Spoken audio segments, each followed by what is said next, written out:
والصلاة والسلام على سيد الأنبياء وأشرف المرسلين خاتم النبيين بطه وياسين أبي القاسم محمد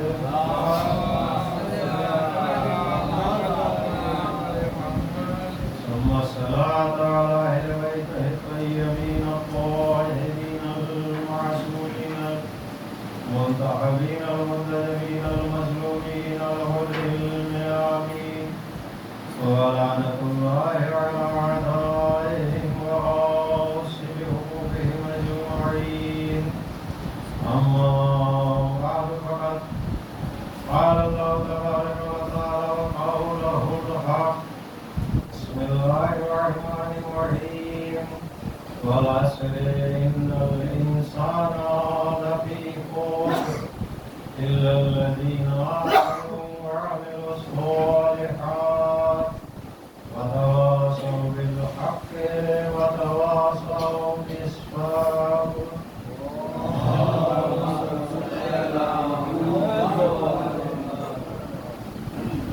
سعودہ سے گزارش ہے سورۃ فاتحہ مرحوم سید عباس حیدر ابن سید آفتاب حیدر کی طرف سے.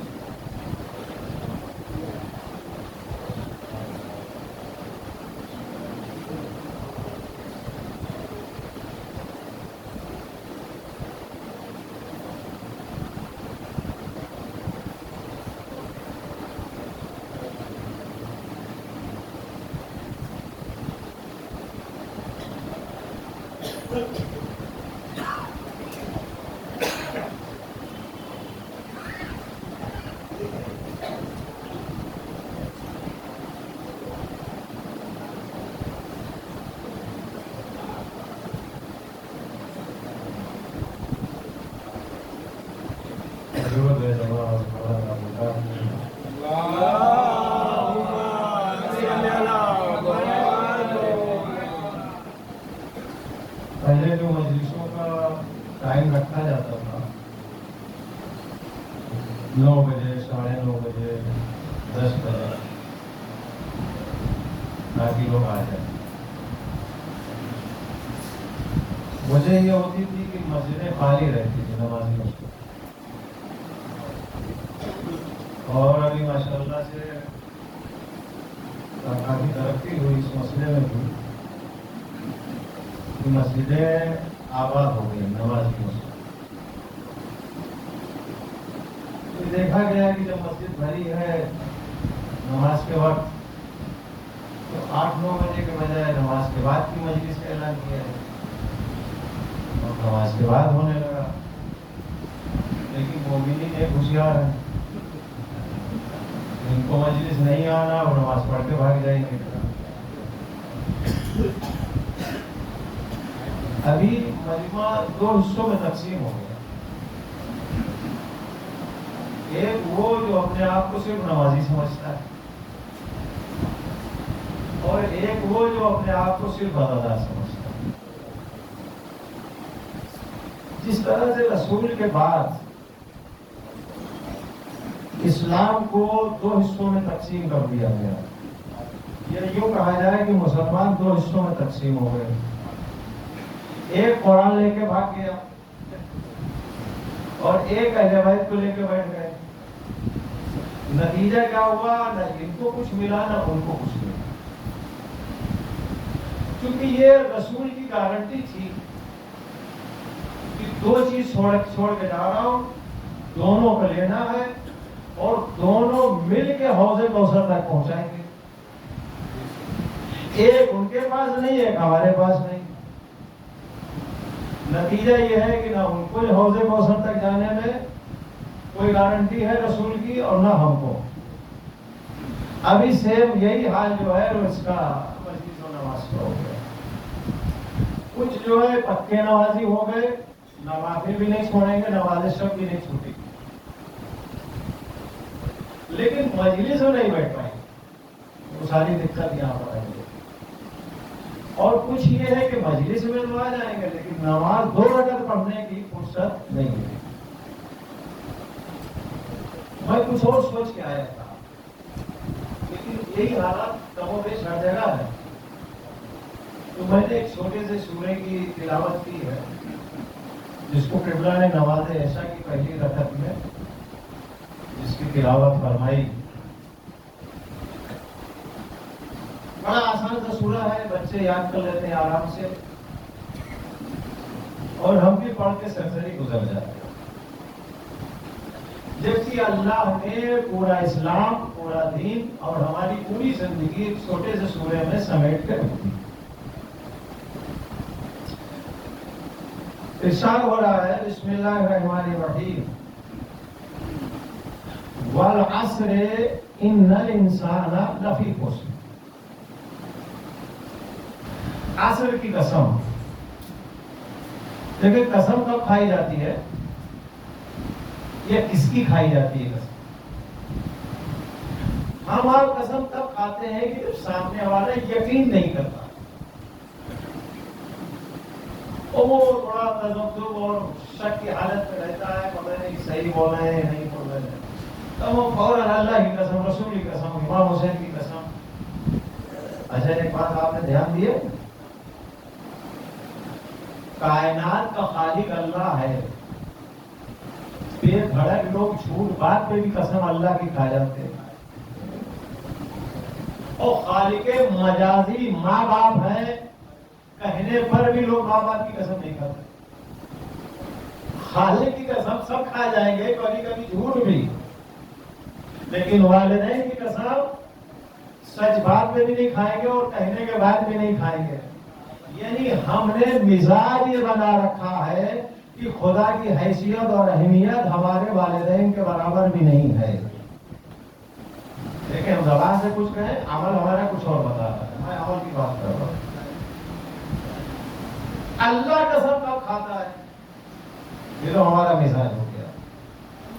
اللہ قسم اس لیے نہیں کھاتا ہے کہ تم لوگوں کو یا بندوں کو اللہ کی بات پہ شک ہے, تذبذب ہے, آگے پیچھے ہو رہا ہے, مانے نہیں مانے, سچ بول رہا ہے جھوٹ بول رہا ہے. نہیں, اللہ قسم تب کھاتا ہے یا تو جس بات کو کہہ رہا ہے اس میں زور پیدا کرنا ہے, اور یا جس کی قسم کھا رہا ہے اس کو اہمیت دینا ہے. اب یہاں پر دونوں میں سے جو بات بھی آپ مان لیجئے, اگر یہ آپ سمجھیے کہ اللہ اپنے بیان کو زور دینے کے لیے قسم کھا رہا ہے, تو اس میں کیا ہوگا؟ اللہ کہہ رہا ہے والعصر ان الانسان لفی خسر.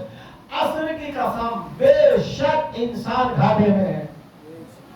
یعنی لفظ کھاتے کو پروردگار عالم زور دے کے بیان کرنا چاہ رہا ہے. یہ نہیں سمجھنا کہ کوئی گھاٹے میں ہے یا تم فائدے میں ہو باقی سب گھاٹے میں.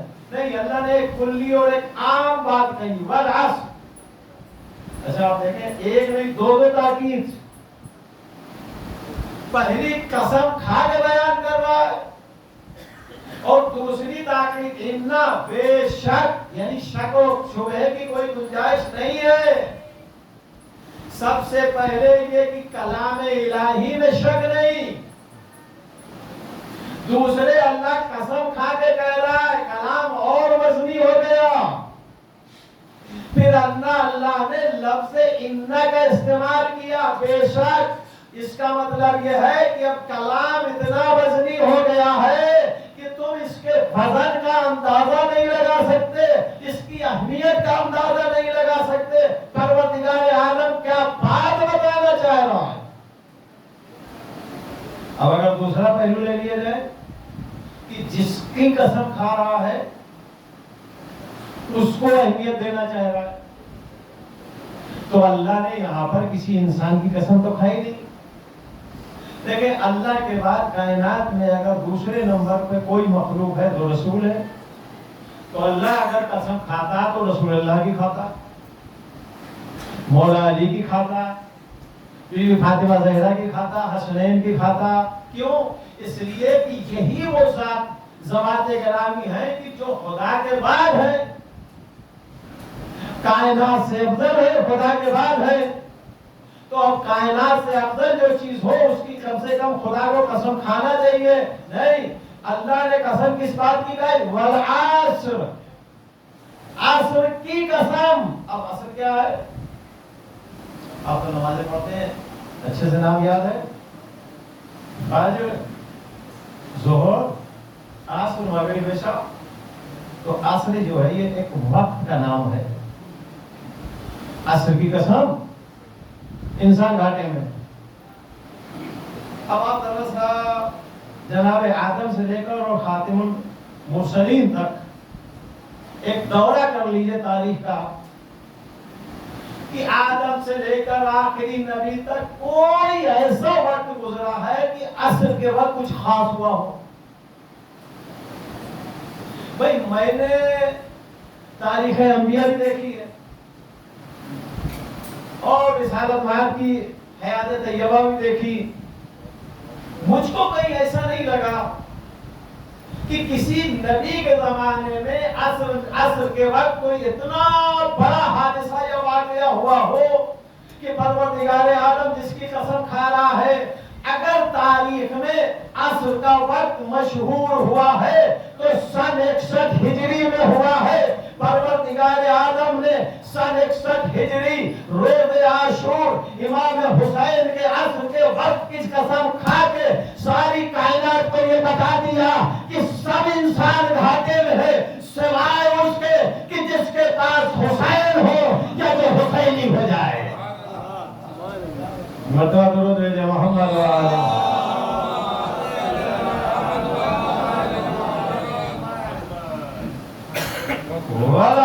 عصر کی قسم، انسان گھاٹے میں، سارا انسان، کوئی استثناء نہیں ہے، کوئی بھی اس آیت میں استثناء نہیں ہے، سارا انسان گھاٹے میں. اب اگلی آیت میں پروردگار استثناء کر رہا ہے، چھٹائی کر رہا ہے. اللہ، سوائے اس کے، الذین، جو لوگ آمنو، ایمان لائے. سارا انسان گھاٹے میں، یہ ایک عام بات. اب اس میں اللہ چھڑائی کر رہا ہے، کون گھاٹے میں نہیں ہے؟ جو ایمان لایا، وعمل الصالحات، اور صالح عمل بجا لایا. یہ بتائیے کہ ہماری اور آپ کی زندگی میں دو چیزوں کے علاوہ کچھ اور ہے؟ دو چیزوں کے علاوہ کچھ اور ہے؟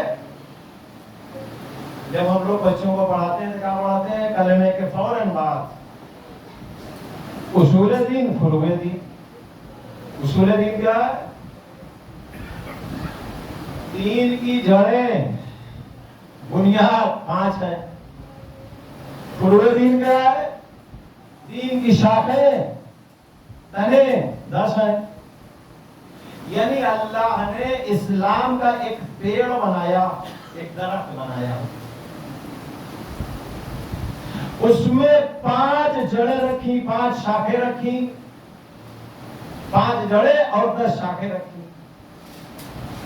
ظاہر سی بات ہے جو پیڑ پھل نہیں دیتا انسان اس کی قدر نہیں کرتا. آپ یہ بتائیے کوئی ایسا اسلام کا پیڑ ہو کہ جس میں جڑ بھی موجود ہو، شاخیں بھی موجود ہوں، لیکن اس میں پھل نہ ہو، تو ایسا پیڑ کسی کو نہ بھاتا ہے نہ پسند آتا ہے. صرف لکڑی کی ضرورت کے لیے لگا تو دیا جاتا ہے یا خود سے اگاتا ہے اور جہاں لکڑی کی ضرورت پڑی کاٹ دیا گیا.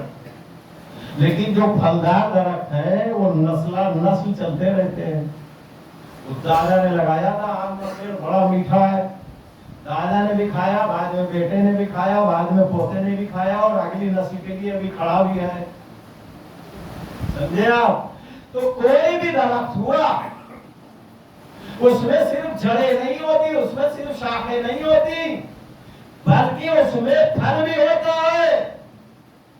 ہم نے بچوں کو یہ تو پڑھا دیا کہ اللہ نے اسلام میں ایک شجر بنایا، اصول دین 5 اس کی جڑیں بنائی، فروع دین 10 اس کی شاخیں بنائی. اب اس کے پھل کیا ہے؟ اصول دین کس کو کہتے ہیں؟ اصول دین کسی عمل کا نام نہیں ہے. جو اللہ نے بتایا 5 چیزوں کو مان لو. اصول دین یعنی دل سے مان لیا. شجر کی جڑیں تیار ہو گئی. فروع دین نماز، روزہ، قوم، زکات، حج، جہاد، یہ 10 چیزیں ان پر عمل کر لو. یہ اس کی شاخیں ہو گئی. اب اس کے پھل کیا ہے؟ ان عمل کے ذریعے سے انسان اپنا کیریکٹر میں جتنا خوشنما ہوتا جائے گا، اس درخت کے اوپر اتنے ہی بہترین پھل آتے جائیں گے. نماز پڑھی تو سچا ہو گیا، روزہ رکھا تو صابر ہو گیا، روزہ رکھا تو متقی ہو گیا. تو کوئی صبر کا پھل ہے، کوئی تقوی کا پھل ہے، تو کوئی سخاوت کا پھل ہے، کوئی شجاعت کا پھل ہے. عمل کرتے جاؤ، اس درخت کے اوپر پھل خود بخود آتے جائیں گے. اگر درخت ہو پھل نہ ہو، نہ آپ کے لیے سود آور ہے، نہ خیروں کے لیے سود آور. تو اللہ نے بتا دیا. اب ہماری زندگی پوری زندگی انہی 2 چیز کے اوپر محدود رہ گئی. پوری ہماری زندگی انہی 2 چیز میں سمٹی ہوئی ہے. قائم ہے اصول دین، فروع دین. اصول دین پہ کوئی حساب کتاب ہے؟ اگر کسی نے اللہ کو نہیں مانا یا اللہ کو مان لیا دونوں صورت میں، اس کا حساب کتاب ہے. عدالت مانی یا نہیں مانی تو اس کا کوئی حساب کتاب ہے؟ شاید آپ تک میری بات نہیں پہنچی، وہ تھوڑا اور وضاحت کر دو. نماز کے بارے میں ہے کہ جس نے نماز نہیں پڑھی وہ جہنمی ہو گیا، جس نے روزہ نہیں رکھا وہ جہنمی ہو گیا، اور جس نے نماز پڑھ لی اتنا ثواب، روزہ رکھ لیا اتنا ثواب، حج کر لیا اتنا ثواب، عمرہ کر لیا اتنا ثواب، زکات دے دی اتنا ثواب، خیرات دے دی اتنا ثواب. کیا یہی چیز اصول دین میں آپ نے کبھی سنی کہ جس نے اصول دین مان لیا اتنا ثواب، جس نے عدالت مان لی اتنا ثواب، جس نے نبوت مان لی اتنا ثواب، جس نے امامت مان لی اتنا ثواب، جس نے قیامت مان لی اتنا ثواب؟ کبھی نہیں سنا ہوگا. کیوں؟ اس لیے کہ وہاں پر عمل میں آپ کو کم یا زیادہ ہو سکتا ہے. کسی کا عمل بہت اچھا، ثواب بہت زیادہ، عمل تھوڑا سا کم ہے، ثواب کم ہے. لیکن وہاں کے اوپر فروع دین میں آپ کو ثواب کی کوالٹی تو ہو سکتی ہے. کسی کو 10% مل رہا ہے، کسی کو 20% مل رہا ہے، کسی کو 30% مل رہا ہے. لیکن اصول دین میں کوالٹی نہیں ہے. یا تو ہاں ہے یا نہ ہے. مانا تو جنتی، نہیں مانا تو جہنمی. نہ کوئی ترازو ہے، نہ کوئی حساب ہے، نہ کوئی کتاب ہے، نہ کوئی پوچھ ہے، نہ کچھ ہے. اللہ کو ایک نہیں مانا، ڈائریکٹ کافر جہنمی. اللہ کو عادل نہیں مانا، ڈائریکٹ کافر جہنمی. اگر رسول کی رسالت کا اعلان نہیں کیا، ڈائریکٹ کافر جہنمی. قیامت سے انکار کر دیا، ڈائریکٹ کافر جہنمی. وہاں اعمال کی کوالٹی نہیں ہے. ہاں ہے تو جنتی، نہیں تو سیدھے جہنمی. لیکن فروع دین میں کوالٹی ہے. مسجد میں 10 لوگ نماز پڑھنے آئے، 200 کا ثواب برابر نہیں ہے. ایک ہی وقت میں نماز پڑھ رہے ہیں، 10 لوگ نماز پڑھ رہے ہیں، ایک ہی نماز ہے، مسجد ایک ہے، پیش نماز ایک، سب کچھ ایک ہے، لیکن 10 لوگوں کی نماز کے ثواب میں فرق ہے. کیوں؟ کوالٹی کے اوپر. جیسی تمہاری نیت، اللہ والوں کی نیت، جیسی تمہاری نیت ویسے عمل، جیسا عمل ویسا ثواب. فرشتے جو ہے اس بات میں بڑے پریشان ہیں. ابھی وہ کیونکہ 3 شعبان کی میں نے محفل پڑھی تھی تو اس میں اسے کرا گیا اور یہ بات یہ بھی یاد آ گئی. بار بار اللہ سے کہتے تھے پروردگار تو کچھ لوگوں کو بہت زیادہ ثواب دے دیتا ہے، چھوٹا سا عمل ثواب اتنا سارا. پروردگار یہ بات میری سمجھ میں نہیں آتی. ایسا آپ کی بھی سمجھ میں نہیں آئی ہوگی. رسول اللہ کی حدیث آپ نے نہیں سنی؟ رسول اللہ نے کیا ارشاد فرمایا؟ ضربۃ علی یوم الخندق افضل من عبادت الثقلین. علی کی خندق کے دن کی ایک ضربت کائنات ثقلین کی عبادت سے بھاری ہے. آپ یہ بتائیے کہ ثقلین میں کیا ہے؟ ثقلین میں ہم انسان ہے نہیں ہے؟ انسانوں میں ولی اللہ ہے یا نہیں ہے؟ ولیوں میں نبی ہے یا نہیں ہے؟ نبیوں کے علاوہ رسول ہے یا نہیں ہے؟ رسولوں کے علاوہ اولو العزم ہے کہ نہیں ہے؟ اسی ثقلین میں فرشتے ہے یا نہیں ہے؟ انہی فرشتوں میں جبرائیل ہے یا نہیں؟ میکائیل ہے یا نہیں؟ اسرافیل ہے یا نہیں؟ اسی کائنات میں جنات ہے یا نہیں؟ دوسری مخلوق ہے یا نہیں؟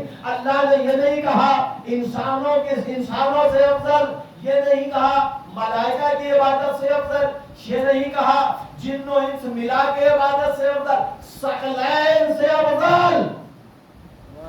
یعنی ثقلین میں انسان بھی، ولی بھی، نبی بھی، رسول بھی، اولو العزم بھی، فرشتے، ان فرشتوں میں مقرب فرشتے بھی، جنات بھی، دوسری مخلوقات، ساری مخلوق جتنی عبادت کرتی ہے وہ ساری عبادت ملا کے ترازو کے ایک پلڑے میں رکھی جائے، علی کے خندق کے روز کی ضربت کا ثواب ترازو کے دوسری طرف رکھا جائے، یہ ضربت کا ثواب اس ثقلین کے عبادت سے بہتر اور زیادہ ہے. اب آپ یہ بتائیے کہ ایک طرف علی کی ایک ضربت، ایک ثقلین کی اتنی بڑی مخلوق کی عبادت ایک طرف، اس کا وزن اس سب سے زیادہ. یہ بات کس طرح سمجھ میں آئے گی؟ فرشتوں نے کہا معبود میری سمجھ میں نہیں آتا. سوال کر کر کے اللہ تعالیٰ جواب نہیں دے رہا تھا. اللہ بھی عاجز آ گیا.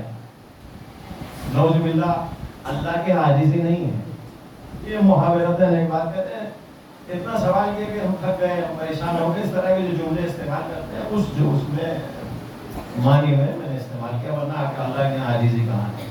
نعوذ باللہ من اللہ. تو اللہ بڑی کا سوال سنتا. اچھا ایک کام کرتے ہیں، ہم اگر بتائیں گے تو ہماری سمجھ میں نہیں آئے گا.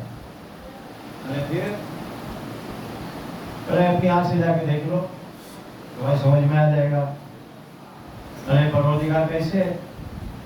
ارے ہم تم دو لوگ کو تیار ہو جاؤ اور ہم تم لوگوں کو زمین پر بھیجتے انسان کی شکل میں، اور ساری عادت اور خصلت انسان کی دے دیتے ہیں، اور اس کے بعد زمین پہ رہو تو تمہیں سمجھ میں آ جائے گا کہ چھوٹی چھوٹی عمل پہ اللہ بڑا بڑا ثواب کیوں دیتا ہے، زیادہ زیادہ ثواب. لیکن دیکھو ایک شرط ہے، صبح سورج ڈوبنے کے بعد زمین پہ جانا ہے اور سورج غروب ہونے سے پہلے زمین سے واپس آ جانا ہے. ایک اللہ نے اس میں اعظم ان دونوں کو سکھا دیا کہ جیسے سورج غروب کا وقت آئے اس میں اعظم پڑھ لینا، تم لوگ زمین سے آسمان پہ آ جاؤ گے، رات بھر عبادت کرنا، صبح پھر چلے جانا. جب آسمان پہ آ جاؤ گے تو تمہاری پوری عادت اور خصلت فرشتوں جیسی. زمین پہ چلے جاؤ گے تو ساری عادت اور خصلت انسان جیسی. آئے دونوں گھومتے رہے بازاروں میں، گلیوں میں، ادھر ادھر. اچھا اس زمانے میں کوئی پڑھے لکھے جو اسکول اور کالج کے اور کوئی ڈگری والے نہیں ہوتے تھے، جن کو تھوڑا بڑا لکھنا پڑھنا آتا تھا وہ پڑھے لکھے مان لیے جاتے تھے. اب یہ فرشتے جو آسمان سے آئے ہوں، جو آدم سے لے کر خاتم تک سارے نبیوں کو دیکھا ہو، ساری کتابوں کو دیکھا ہو، ساری حالات کو دیکھا ہو، تو اب اس سے زیادہ پڑھا لکھا کون ہوگا؟ کچھ بھی بات آئے فوراً ہی جواب دے دیں، کچھ بھی بات نکلے فوراً جواب دے دیں. اب جہاں آئے سب سے پڑھا لکھا انہیں کو سمجھا جائے. دھیرے دھیرے ہوتے ہوتے قاضی بن گئے، شہر کے قاضی بنا دیا. اب روز صبح شام تک فیصلے دیتے تھے اور شام کو تنہائی میں جا کے اس میں آدم پڑے اور آسمان پہ چلے جائیں. ایک روز بارگاہ میں ان کی قضاوت کی بارگاہ میں ایک کیس آیا. دو میاں بیوی بالکل ینگ جوان، زوجہ نہایت خوبصورت، آپس میں تنازع ہو گیا، طلاق کی نوبت آ گئی. اب چونکہ یہ مسلط قضاوت کو بیٹھے ہیں اور جب تک دنیا میں رہیں گے، زمین پر رہیں گے، ساری حرکتیں، عادتیں، خصلتیں سب انسان جیسی. تو ہمارے اندر کیا خصلتیں ہیں؟ جو خصلتیں ہیں وہ آپ ذرا سمجھ رہے ہیں کیا ہے. نیت خراب ہو گئی، نیت خراب ہو گئی، فیصلہ غلط دے دیا، اور اس کے بعد وہ بیچارہ تو جوان چلا گیا. اب ظاہر سی بات ہے جب نیت خراب ہوئی ہے تو نیت کی خرابی کو انجام تک پہنچانا بھی ہے. اسی میں شراب وراب کی بھی نوبت آ گئی. شراب پلا دی گئی، شراب پیا ٹن ہو گئے. کب مغرب آئی، کب سورج ڈوبا، پتہ ہی نہیں چلا. اب جیسے سورج ڈوب گیا یہ تو اپنا پڑے ہوئے ہیں. آدھی رات میں صبح کے وقت کبھی بھی آنکھ کھلی، جلدی جلدی کھلنے کی، اس میں آدھا پڑا ہے تو صحیح. یہ کیا ہو گیا؟ چلے بھائی وعدہ خلافی کیا آپ نے. ہم نے کہا تھا مغرب کے ٹائم پڑھ لینا، مغرب سے پہلے سورج ڈوبنے سے پہلے. آپ نے پڑھا نہیں، رات بھر وہیں رہے، اب ہمیشہ یہیں رہو. پہلے ان کو یہ بتا دو فرشتوں کو کہ تم نے وہاں جا کے دیکھا کیا. کہا پروردگار جب تک انسانوں کے بیچ میں نہیں تھا تب تک میری سمجھ میں نہیں آ رہا تھا کہ انسان چھوٹا سا ثواب کرے، چھوٹا سا عمل کرے، اتنا بڑا بڑا، اتنا زیادہ زیادہ ثواب کیوں دیا جاتا ہے. اب میری سمجھ میں آیا جب انسان کی شکل میں آیا. اللہ نے انسان کو جو غریزہ دیا ہے، جو چیزیں دی ہیں انسان کو، لالچ، بھوک، نیند، تھکان، چاہت، خواہش، یہ فرشتوں کیا نہیں ہے. پروردگار ان چیزوں کو توڑ کے، ان کو پار کر کے اور اچھے عمل کو بجا لانا، یہی انسان کا سب سے بڑا کمال ہے. اب میں تھوڑا سا اور آگے کی بات کر دوں. یہ بتائیے کہ صبح سویرے جب آپ نماز کے لیے آتے ہیں نا، بالکل فرصت میں ہو، کوئی کام نہیں. 5 بجے نہ آپ کی دکان کھلی ہے، نہ آپ کا کوئی آفس کھلا ہے، نہ کوئی کام ہے، ٹرین بھی شاید بند ہو، بس بھی بند ہو، کہیں کوئی نہیں جانا. آرام سے اگر 10 رکعت نماز پڑھا دی جاتی تو آپ پڑھ لیتے.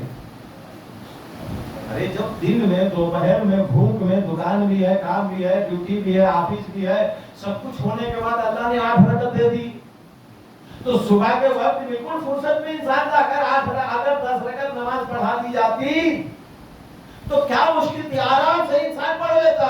بھلے مسجد میں نہ صحیح، گھر میں پڑھ لیتا. لیکن اللہ نے صبح جو جس وقت انسان بالکل فری رہتا ہے، تھکن کے لحاظ سے بھی فری، سو بھی چکا ہے، آرام بھی کر چکا ہے، کام بھی نہیں ہے، سب کچھ بند ہے، انسانوں سے دور ہے، پھر بھی کتنی 2 رکعت. 2 رکعت. دوپہر میں جب کام ہے تو 8 رکعت. شام کو جب پورا دن انسان کھٹ کے آیا، تھک کے آیا تو 7 رکعت. ماجرا کیا ہے؟ پروردگار عالم نے آواز دی کہ تم کو نہیں پتا، صبح جب انسان 10 رکعت پڑھ سکتا ہے تو ہم نے صرف 2 ہی مانگی. یعنی ہم تمہاری رکعتوں کی تعداد نہیں لینا چاہتے، ہم تو یہ دیکھنا چاہتے ہیں میرے حکم پر بستر کون چھوڑتا ہے، میرے حکم پر اپنی پیاری نیند کو قربان کون کرتا ہے. ہم کو تمہاری رکعتوں کی تعداد اور گنتی سے کوئی لینا دینا نہیں. تم ایک مرتبہ ہمارے حکم کو مانتے ہوئے بستر سے کھڑے ہو جاؤ، تمہاری 2 رکعت ہمارے لیے کافی ہے. اچھا تو دن میں تو کام ہوتا ہے، پھر یہ دن میں 8 کیوں؟ کبھی جب ہم نے صبح 10 نہیں پڑھوائی تو دن میں بھی ہم کو 8 کی ضرورت نہیں تھی. ہم دیکھنا یہ چاہتے ہیں کہ دکان پر لمبی لائن لگی ہو اور اذان ہو جائے اور تم شٹر گرا دو، یہ ہمارے لیے کافی ہے، تمہاری 8 رکعت کی ضرورت نہیں ہے. پروردگار شام کو 7 رکعت تھوڑا سا کم کر دی ہوتی. دن بھر انسان تھکا رہتا ہے، تھک کے آتا ہے، 7 رکعت پڑھنا مشکل ہو جاتا ہے، اس میں بھی نوافل. پروردگار عالم نے کہا کہ یہی تو دیکھنا چاہتے ہیں. جب تم کام کے لحاظ سے، جسم کے لحاظ سے پوری طرح سے تھکے ہوئے ہو، پسینے میں ہٹے ہو، بھوک بھی لگی ہو، اور اس کے باوجود ہمارے حکم کی وجہ سے تم سب کچھ بھلا کے 7 رکعت کے لیے کھڑے ہو جاؤ، یہ دیکھنا چاہتے ہیں تم اپنے اوپر توجہ دیتے ہو یا میرے اوپر توجہ دیتے ہو؟ سبحان اللہ، سبحان اللہ۔ پروردگار کو تمہاری 7 اور 3 اور 8 کی ضرورت نہیں ہے۔ معبود دیکھنا ہی چاہتا ہے کہ اس کا حکم کس حد تک بجا لاتے ہیں۔ تو فرشتوں نے کہا، اپنے عطا کے فرشتوں کو سمجھایا، یہ جو انسان عمل کرتا ہے اس کا عمل کی مقدار مت دیکھو، یہ کن بندشوں کو توڑ کے آگے یہ عمل کرتا ہے اس کو دیکھو۔ 10 روپیہ بھی اگر آپ نے کسی کو صدقہ دے دیا تو وہ 10 روپیہ نہیں دیکھا جاتا، دیکھا جاتا ہے کہ اس انسان نے یہ 10 روپیہ کتنی محنت سے کمایا اور اس کو ضرورت کتنی ہے اور اس کو کہاں کہاں خرچ کرنا ہے، یہ کیا کیا بیچارہ حساب کر کے بیٹھا ہوا ہے کہ اتنا پیسہ ملے گا تو اتنا یہاں دیں گے، اتنا یہاں دیں گے، اتنا یہاں دیں گے۔ اس میں بھی اگر یہ 10 روپیہ نکال رہا ہے نا تو اس کے 10 روپے کی مقدار مت دیکھو، یہ دیکھو کہ اللہ کی راہ میں یہ کتنا قربان کرنا چاہتا ہے۔ پروردگار عالم نے کیا کہا؟ پورا اسلام 2 چیزوں میں سمیٹ دیا، اصول دین، فروع دین، اس سے آگے اسلام نہیں۔ فروع دین ایمان، اصول دین عمل، وہاں ایمان ہے یہاں عمل۔ اب قصہ ہوتا باقی آگے کیا ہوا لوگوں کو فکر ہوگی تو وہ بھی بتا دو۔ اللہ نے کہا دیکھو بھائی غلط تو تم نے کیا، جیسے انسانوں کو عذاب دیتے ہیں سزا ملتی تم کو بھی ملے گی، لیکن تمہارے لیے چھوٹ یہ ہے کہ تم چاہے دنیا کی سزا لے لو یا آخرت کی۔ تو انہوں نے دیکھ لیا، ان کو پتا تھا کہ آخرت کی کوئی لمٹ نہیں ہے، ان لمیٹڈ ہے۔ آج کل ان لمیٹڈ ہے، بہت ساری چیزیں چل رہی ہیں، کار ان لمیٹڈ، نیٹ ان لمیٹڈ، پتہ نہیں کیا کیا سب ان لمیٹڈ چل رہا ہے۔ تو دنیا کسی نہ کسی دن ختم ہو جائے گی، 100 سال، 1000 سال، 500 سال، 2000 سال، کبھی نہ کبھی ختم، اس کو ختم ہونا ہی ہونا۔ لیکن محشر و قیامت ابھی نہیں، ہمیشہ رہے گا۔ تو وہاں کا اگر عذاب ہم نے لیا تو ہمیشہ عذاب میں، کوئی ختم ہونے کی امید ہی نہیں۔ کم سے کم یہاں امید تو ہے کہ کبھی ختم ہوگا، کبھی ختم ہوگا۔ انسان ختم ہونے کی امید میں پتہ نہیں کتنے 1000 سال جی لیتا ہے، وہاں تو امید بھی نہیں ہے۔ انہوں نے کہا کہ پروردگار دنیا والا عذاب دے دے، بہرحال ابھی بھی وہ ہاروت و ماروت یہاں دنیا میں وہ عذاب میں مبتلا۔ اب آئیے بتائیے، اللہ نے جب اپنے فرشتوں کو نہیں بخشا، ایک عمل کیا تھا نا، اگر توبہ اللہ کر لیتے اللہ معاف کر دیتا، کیا حالت تھا؟ کسی کو پتہ بھی نہیں چلتا کہ اللہ نے اپنے فرشتوں کو معاف کیا، لیکن نہیں، اللہ کے عدالت ہے۔ اس عدالت کے زد میں چاہے انسان آ جائے یا فطرس آ جائے، ہاروت آ جائے یا ماروت آ جائے، اس عدالت کے زد میں جو بھی آ جائے گا کچھ نہ کچھ ہونا ہی ہے، سزا ملے گی۔ آپ سوچیں کہ جب فرشتے ایک غلطی کر کے بھی سزا سے بچ نہیں سکتے، تو ہماری زندگی جو صبح سے لے کر شام تک یا پیدائش سے لے کر اور مرنے تک ساری گناہوں میں آلودہ ہو، اور اس کے باوجود ہم کو یہ امید ہو، یہ فکر ہو نہیں اللہ معاف کر دے گا، وہ تو غفور ہے، وہ تو رحیم ہے، وہ تو رحمان ہے، وہ تو یہ ہے، وہ تو وہ ہے۔ یہ ساری چیزوں کے ساتھ ساتھ آپ کو نہیں پتا ہے اللہ عادل بھی ہے۔ اللہ نے بھی جہنم بنائی کس کے لیے؟ اللہ نے حساب کتاب رکھا کیوں ہے؟ محشر کے بیچوں بیچ جو دھرم کاٹا لگایا کیوں ہے؟ میزان کے نام پر۔ میزان سارے زندگی کا عمل ایک ساتھ تو دیا جائے گا۔ پورے صراط کیوں ہے؟ یہ سب اس لیے ہے کہ تاکہ آپ نے جو بھی کیا ہے اس کو دیکھ لو، اور اس کے بعد میں اللہ کیا کرتا ہے وہ آپ اور اللہ کے بیچ کا ہے۔ اور اب یہ بھی ایک سوال کیا جاتا ہے، اور ظاہر سی بات ہے مسلم ہے، آل محمد علیہ السلام شفیع ہیں، شافع ہیں، آخر وہ کس دن کام آئیں گے؟ شفاعت نہیں کریں گے تو یہ بھی عجیب سوال ہے، اس سے انکار نہیں۔ شیعہ کا بنیادی عقیدہ ہے اہل بیت شفاعت کریں گے، شافعی ہے، اور صرف اہل بیت ہی نہیں، روایت تو بہت ساری ہیں، مولانا بیٹھے ہوئے ہیں، آپ کے مسجد کا پیش نماز یہ بھی شافعی ہے، شفیع ہے۔ ایک عالم کم سے کم 70 لوگوں کی روز محشر شفاعت کر سکتا ہے۔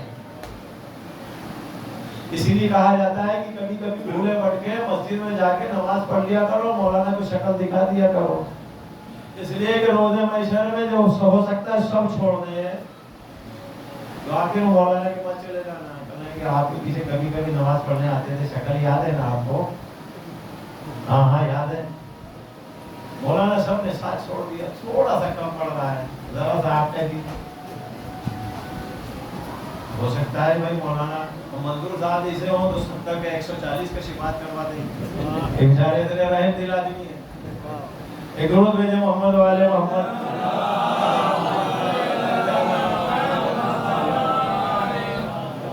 جب ایک عالم 70 کی شفاعت کروا سکتا ہے، ایسی بات ہے آل محمد۔ ان والے ابھی حدیث پڑھی کہ رسول اللہ نے کہا علی کی ایک ضربت کائنات ثقل ہے کی عبادت سے افضل ہے۔ اگر میرا عقیدہ اور شیعوں کا عقیدہ سب کا یہی ہے، خدا کی قسم آدم سے لے کر قیامت تک سارا گنہگار انسان اگر ایک طرف کھڑا ہو جائے اور اس کی شفاعت کے لیے علی صرف خندق کی ضربت کا ثواب اگر دے دے تو سارا انسان بخش دیا جائے گا اور علی کا ثواب بچا رہ جائے گا۔ لیکن ایک بات سنیے، وہ علی جو عدالت میں کمی نہ آئے اس کی وجہ سے علی نے اپنا دعویٰ واپس لے لیا ہو، وہ یاد ہے جب دربار میں گئے اور قاضی کھڑا ہو گیا تو مولا نے کہا کھڑا کیوں ہو گیا؟ ارے کہنے آپ وقت کا خلیفہ ہیں، کہنے میں اپنا دعویٰ جو ہے واپس لیتا ہوں، اس لیے کہ اب اگر تو نے میرے حق میں فیصلہ دیا تو یہ یہی سمجھے گا کہ یہ روب میں آ کے منصب کے ڈر سے اس نے جو فیصلہ دیا۔ جو علی اتنا بڑا عادل ہو، اتنا بڑا عادل ہو کہ عدل کا نام علی پڑ جائے، عادل نہیں، عادل کس کو کہتے ہیں؟ عدالت کرنے والے کو، اور عدل کیا ہے؟ وہ عدالت عدل ہے۔ علی کا نام عادل نہیں ہے، علی کا نام عدل ہے، مطلب سمجھے؟ یعنی اگر عدالت کا کوئی تصویر دیکھنا ہے، کوئی مجسمہ دیکھنا ہے، کوئی صورت دیکھنا ہے تو علی کو دیکھ لو، علی کا ایک ایک عمل عدالت سے خالی نہیں۔ جو علی اتنا بڑا عادل ہو، اس علی کے سامنے جس نے زندگی میں ایک نماز نہ پڑھی ہو اور جا کے کہے یا علی آپ ہماری شفاعت کر دیجئے، وہ نماز میں تھوڑا سا پھنس گئے، مولا علی کا پوچھیں گے یہ بتاؤ کتنی نمازوں میں دشواری ہے؟